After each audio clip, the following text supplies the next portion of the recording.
আমার বলার কিছু নাই। এটা আমার জীবনের মানে অন্যতম দুঃখের দিন বললেও কম বলা হবে। আমি কিছুদিন আগে হসপিটালে এসে বলেছিলাম, ওনাকে দেখতে এসে বলেছিলাম, হে আল্লাহ, আমার আয়ু থেকে কিছু আয়ু কেটে নিয়ে ওনাকে তুমি বেঁচে রাখো, বাঁচিয়ে রাখো। যা হোক, পৃথিবীতে জন্মের চেয়েও মৃত্যু অনেক বেশি সত্য। উনার মতো একজন মহিয়সী নারী বাংলাদেশে আর কবে জন্মগ্রহণ করবে আমি জানি না। তবে এইটা জানি, যতদিন বাংলাদেশ থাকবে, বাংলাদেশের ইতিহাস থাকবে, ততদিন দেশনেত্রী বেগম খালেদা জিয়ার ইতিহাস স্বর্ণাক্ষরে লেখা থাকবে। পৃথিবীতে মানুষ আসবে, চলে যাবে, কিন্তু ইতিহাস সবাই সৃষ্টি করতে পারে না। আমি মনে করি এই বাংলাদেশে ইতিহাসের গৌরবোজ্জ্বল শিখরে, হিমালয়ের সবচেয়ে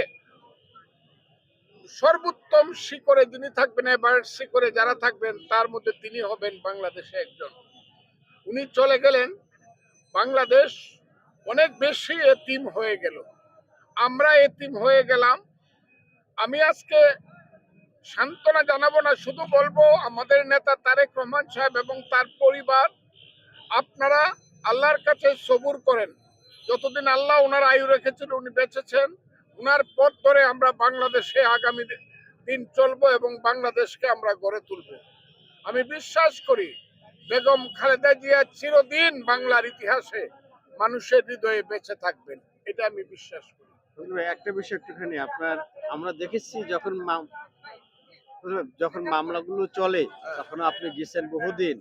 এই প্রসঙ্গটা আপনার, এই যে কারাভোগ তার 18 সালের 8 ফেব্রুয়ারি তাকে সাজা দিয়ে যে আপনার নাজিমুদ্দিন রোডের কারাগারের, এই প্রসঙ্গ, আপনি তো রাজনৈতিক সচেতন ব্যক্তি, আমার মতো কেউ বলতে পারবে না। এই কারণে, কারণ আমি যত বক্তৃতা ওনার নামে জেলখানায় যাওয়ার পরে করছি, 8ই ফেব্রুয়ারি 2018 সনে আমার স্ত্রী প্রথম দিন, যিনি আমার পাশে দাঁড়িয়ে আছে, উম্মে কুলসুম রায়তা, প্রথম দিন ওনাকে জেলখানায় দেখতে গেছে।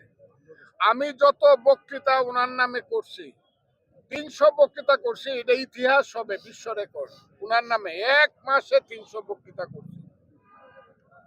উনি, আমি বলেছি, বিশেষ করে চৈত্র বৈশাখ মাসের প্রচন্ড দাবদাহে উনি একটি অন্ধকার প্রকোষ্ঠে যেভাবে ছিলেন, মধ্যযুগে বর্বরতাকেও সেখানে হার মানায়, এবং সেখান থেকে তার জীবনের যে অধোগতি, জীবনের যে সময় কমে যাওয়া, সেইটা শুরু হয়েছে।